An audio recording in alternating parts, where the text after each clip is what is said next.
In the autumn of 1861, the territorial fort at Redwater Crossing had been waiting 3 weeks past its expected arrival for a supply convoy that should have crossed the Alizan Desert in 9 days at most, and Captain Eli Marsh had grown accustomed enough to delay in that unforgiving country that he had not yet permitted himself to speak the word that every soldier under his command had already begun whispering among themselves in the mess hall after dark. Lost. The convoy had left Fort Winslow with 11 wagons, 40 head of mules, and a modest cavalry escort of 12 men, carrying, according to the manifest that had reached Redwater Crossing by separate courier weeks earlier, provisions sufficient to see the fort through the coming winter: flour, salted meat, ammunition, medical supplies, and a quantity of specialized cargo that the manifest described only in the vaguest official language, listed simply as government property, priority classification, escort detail assigned by direct order of the Territorial Commissioner. It was this final, curiously worded entry that had troubled Eli Marsh more than the convoy's overdue arrival itself, in the week since the courier's message had first reached him. Government property requiring its own separate priority classification and a specific escort assignment, rather than simply traveling within the ordinary manifest of provisions,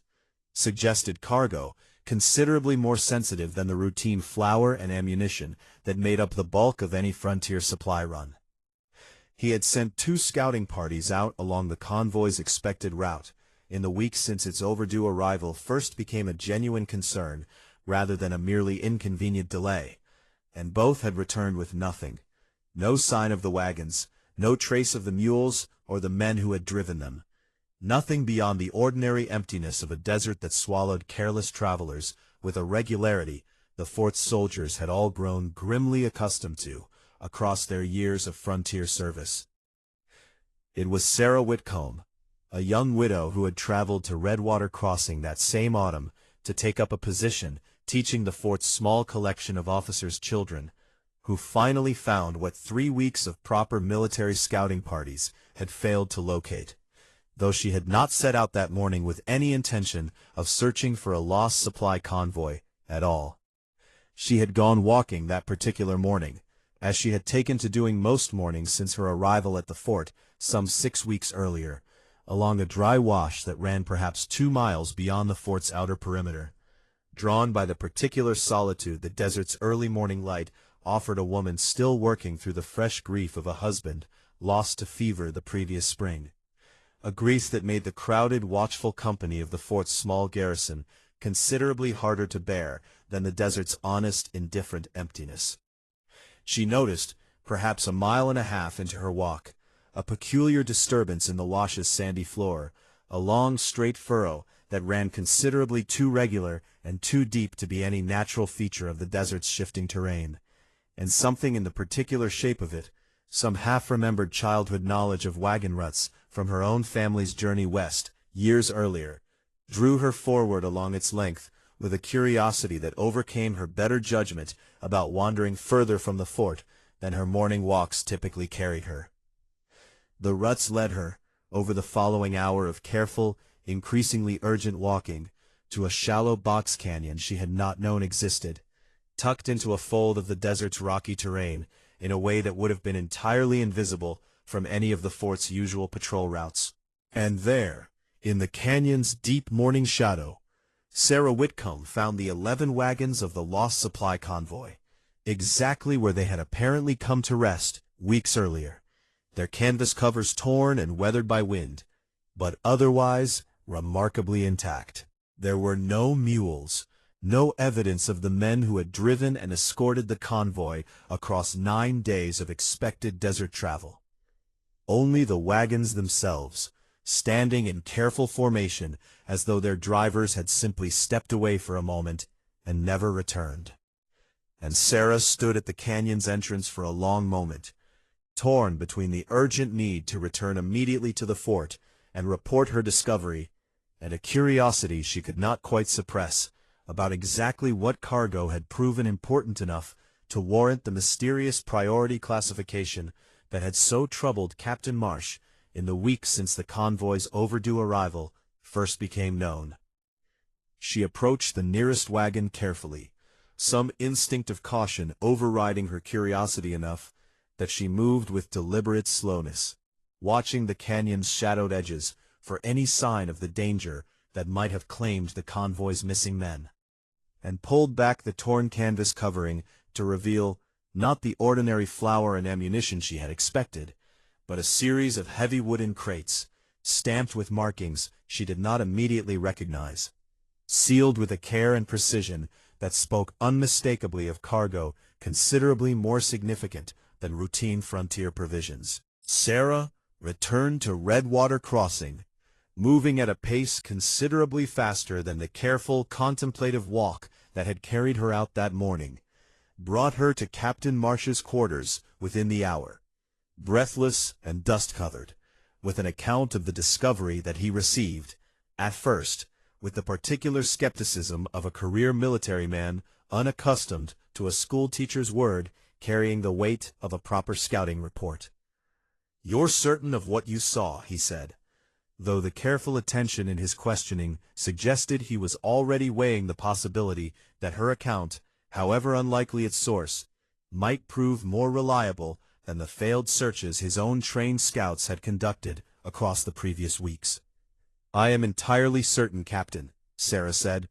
holding his gaze with a steadiness that had, in the 6 weeks since her arrival at Redwater Crossing, already begun to earn her a grudging respect from a garrison initially inclined to dismiss a young widow's presence as little more than a temporary curiosity. 11 wagons, exactly as your convoy's manifest described, in a canyon perhaps 2 miles beyond the fort's perimeter, that I do not believe your scouting parties have properly searched, given its considerable concealment from any of the usual patrol routes.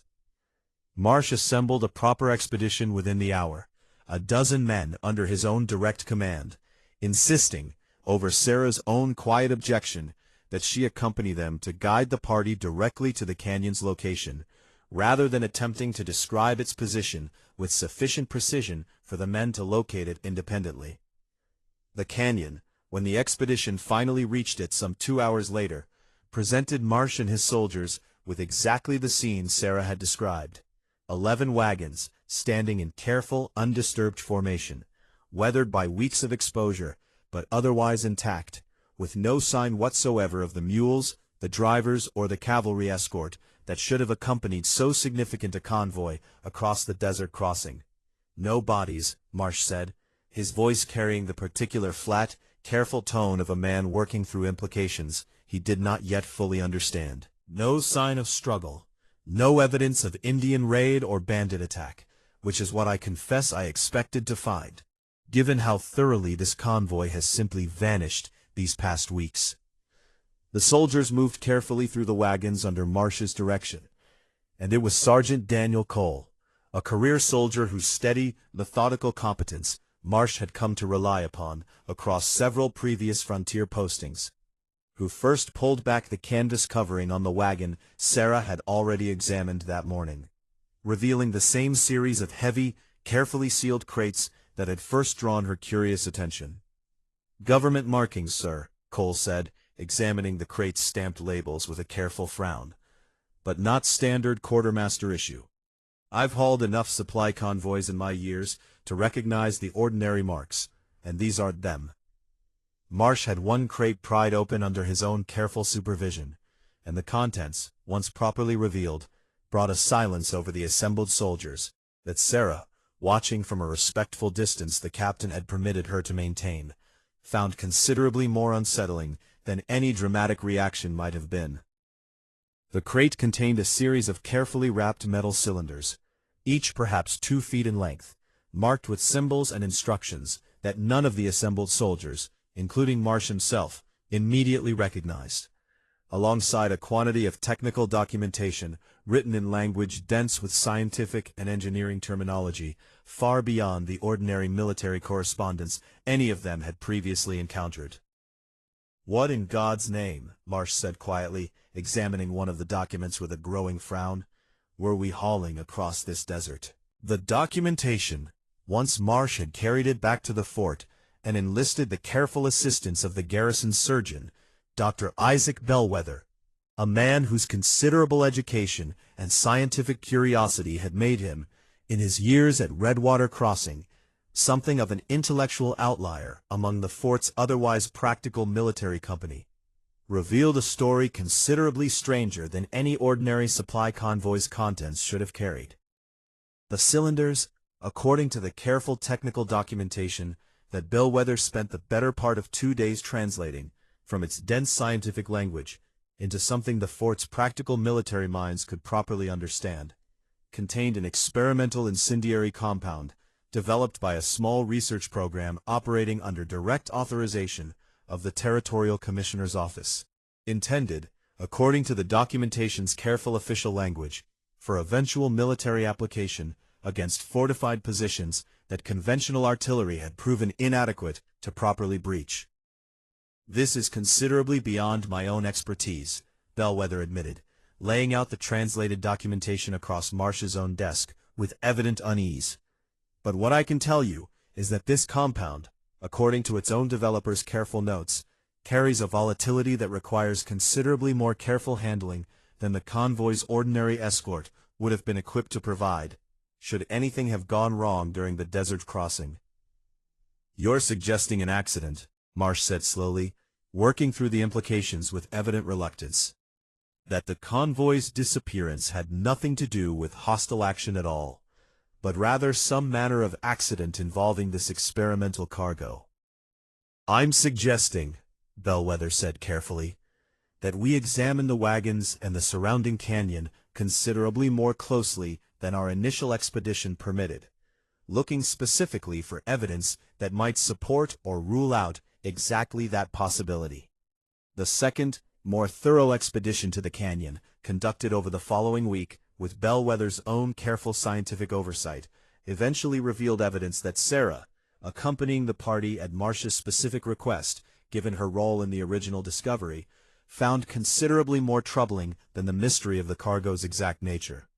A section of the canyon wall, perhaps 30 yards beyond where the wagons themselves stood, showing clear evidence of a considerable explosion, rock scorched and fractured in a pattern that Bellwether, examining it with careful, methodical attention, concluded had occurred with sufficient force and heat to account entirely for the convoy's missing men and animals, without any need to invoke hostile attack or mysterious disappearance. "I believe," Bellwether told Marsh, once his careful examination of the site had run its course, "that we are looking at precisely the accident I feared when I first examined this compound's technical specifications. Something during the convoy's journey through this canyon, perhaps simple rough handling on difficult terrain, perhaps some flaw in the compound's storage that its developers had not properly anticipated, triggered a detonation of sufficient force to account for the complete absence of survivors, while leaving the wagons themselves, positioned at some distance from the actual explosion, remarkably undamaged by comparison." Sarah, listening to this careful explanation with the particular attentiveness of a woman who had, in the weeks since her own discovery, found herself unexpectedly central to a mystery considerably larger than she had anticipated when she first noticed those peculiar wagon ruts along her morning walk, found herself troubled by a detail that neither Marsh nor Bellwether had yet properly addressed. "If the explosion claimed the convoy's men and animals so completely," she said carefully, "why did it not also claim the wagons and their remaining cargo? Surely, if the compound's volatility was sufficient to account for such complete destruction of the convoy's escort, the wagons themselves, positioned as you say only 30 yards distant, would have suffered considerably more damage than the weathering we observed." Marsh and Bellwether exchanged a careful, considering look, the particular silence of two men, recognizing that a schoolteacher's careful observation had identified precisely the gap in their explanation that their own military and scientific training had somehow overlooked. The investigation that followed Sarah's careful question occupied the better part of another month, drawing eventually the attention of territorial authorities considerably beyond Redwater Crossing's own modest garrison. As Marsh's official reports of the convoy's discovery and the unusual nature of its cargo made their way through proper military channels to officials in the territorial capital, who possessed considerably more direct knowledge of the experimental program that had produced the mysterious incendiary compound in the first place. Colonel Franklin Reyes, arriving at Redwater Crossing some 3 weeks after Marsh's initial report reached the capital, brought with him both the authority to properly investigate the convoy's disappearance and, Sarah observed with growing suspicion, during the careful briefings Marsh permitted her to attend, given her central role in the original discovery, a marked reluctance to fully answer the questions her own careful observation had first raised about the peculiar undamaged condition of the wagons themselves.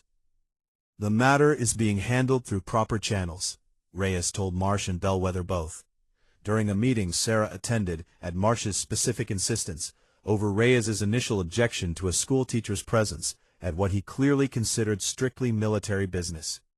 "I would ask that further speculation about the specific circumstances of the convoy's loss be set aside, in favor of the Territorial Commissioner's Office properly concluding its own investigation."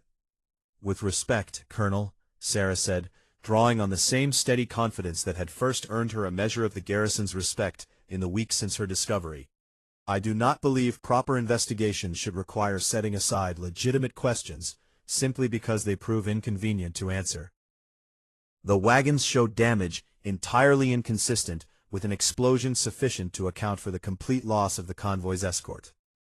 Either the explanation you are offering is incomplete, or there is some element of this convoy's true purpose that has not yet been properly disclosed to those of us who discovered and investigated its remains." Reyes's careful composure faltered, just slightly at this direct challenge, and Marsh, watching the exchange with the particular attention of a man recognizing that his superior's discomfort suggested Sarah's uncomfortable question had struck considerably closer to some hidden truth than official explanation wished to acknowledge, pressed the matter further with his own careful, deliberate authority. "Colonel," Marsh said,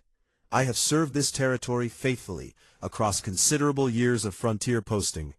and I do not believe I am owed less than an honest account of what my men were unknowingly hauling across a desert crossing that ultimately claimed their lives.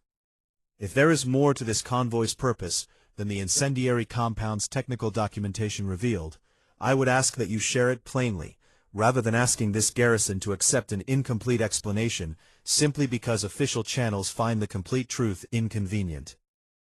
Reyes considered this challenge for a long, careful moment, weighing, Sarah suspected, the practical difficulty of maintaining official secrecy against a garrison and its commanding officer, who had already demonstrated, through their own careful investigation, that they possessed sufficient evidence and sufficient determination to eventually uncover whatever truth remained concealed, regardless of his own preference for continued official reticence. "The compound," Reyes said finally, his careful official composure giving way to something closer to genuine, reluctant honesty, "was not simply being transported for eventual military deployment, as the documentation you discovered suggested. It was being transported specifically because the research program that developed it had determined the compound's volatility rendered it too dangerous for continued storage at its original testing facility, following an earlier incident that had already claimed the lives of several researchers involved in its development. The convoy's mission was not deployment, but disposal, an attempt to relocate a demonstrably unstable and dangerous compound to a remote location, where its eventual, carefully controlled detonation could occur without risk to any inhabited settlement. And the explosion that claimed the convoy," Sarah said slowly, understanding beginning to take shape, "occurred before that carefully controlled disposal could properly take place." The convoy's escort included 2 specialists from the original research program, Reyes admitted, tasked specifically with managing the compound's final disposal once the wagons reached a sufficiently remote location. "We believe, based on the evidence your own investigation uncovered, that the disposal process began prematurely, whether through accident or through the specialists' own growing concern about the compound's escalating instability during the journey, and that the resulting explosion claimed both the specialists and the ordinary military escort traveling alongside them, while the wagons themselves, having already been positioned at what the specialists judged as safe distance for the controlled detonation, survived largely intact. The full truth, once properly disclosed and subsequently confirmed through careful additional investigation conducted jointly by Marsh's own garrison and the specialists Reyes eventually brought from the territorial capital to properly assess and safely dispose of the remaining compound, brought Redwater Crossing a resolution considerably more complicated and considerably more sobering than the simple mystery of a lost supply convoy that had first drawn Sarah Whitcomb's curious attention along her morning walk some months earlier. The research program responsible for the compound's development, Sarah learned through the careful, increasingly candid briefings Reyes eventually permitted once his initial reticence gave way to a grudging respect for the garrison's evident determination to understand the full truth of what had happened on their own frontier, had operated with considerably less oversight and considerably more reckless ambition than proper military protocol should have permitted. Driven by a wartime urgency to develop new weapons capable of breaking the increasingly entrenched fortifications that conventional warfare's evolving tactics had produced. There will be a proper accounting, Reyes told Marsh and Sarah both, during one of their final meetings before his own departure back to the territorial capital. For the researchers and officials who authorized this compound's development and transport without adequate safety protocol. I cannot promise you that accounting will satisfy every measure of justice the convoy's lost men deserved, given how thoroughly military and political considerations tend to complicate such proper reckoning. But I can promise you that your own garrison's careful investigation has ensured this incident will not simply be quietly buried, the way such uncomfortable truths too often are. Sarah found herself, in the months that followed this resolution, occupying a position at Redwater Crossing considerably different from the quiet, grieving obscurity she had anticipated when she first arrived to take up her teaching position some months earlier. Her role in the convoy's discovery, and her subsequent insistence on pursuing the full truth of its disappearance, even when official reluctance suggested a more convenient, incomplete explanation, had earned her a standing within the garrison's small community that went considerably beyond the careful, watchful tolerance typically extended to a young widow of uncertain social position. Captain Marsh, in particular, found himself drawn to Sarah's steady, careful intelligence in ways that grew, across the following months, into something considerably warmer than the professional respect their shared investigation had first established between them. I confess, he told her, some months after Reyes's departure, the two of them walking together along the same dry wash where her original discovery had first begun this entire unlikely chain of events, that I have served considerable years across this territory's frontier postings without once encountering a woman whose judgment I trusted as thoroughly as I have come to trust your own, across these past months of shared investigation. I confess, Sarah replied, with a careful warmth that had, across those same months, gradually replaced the guarded grief that had first brought her to Redwater Crossing, that I did not expect a morning walk taken simply to escape my own difficult memories would eventually lead me toward considerably more than the discovery of a lost supply convoy. They married the following spring, in a modest ceremony attended by the garrison's full company, Sergeant Cole standing as Marsh's own chosen witness, bellwether, offering a toast that referenced, with careful humor, the particular irony of a school teacher's curious morning walk ultimately proving more valuable to the territory's proper military investigation than a dozen professionally trained scouts had managed across their own considerably less successful searching. The remaining compound, safely disposed of under the careful supervision Reyes had arranged, left behind only the scorched canyon wall as physical evidence of what had happened there, though Sarah found herself, across the years of her marriage that followed, returning occasionally to that same dry wash and its hidden canyon, understanding, with a clarity she had not fully possessed during those first difficult weeks of her arrival at Redwater Crossing, that grief and curiosity had together led her, quite unexpectedly, toward a life and a partnership considerably more fulfilling than the quiet, careful obscurity she had originally anticipated for herself when she first set out across that desert crossing to take up a modest teaching position at a frontier fort she had never expected would come to feel, so thoroughly and so unexpectedly, like home.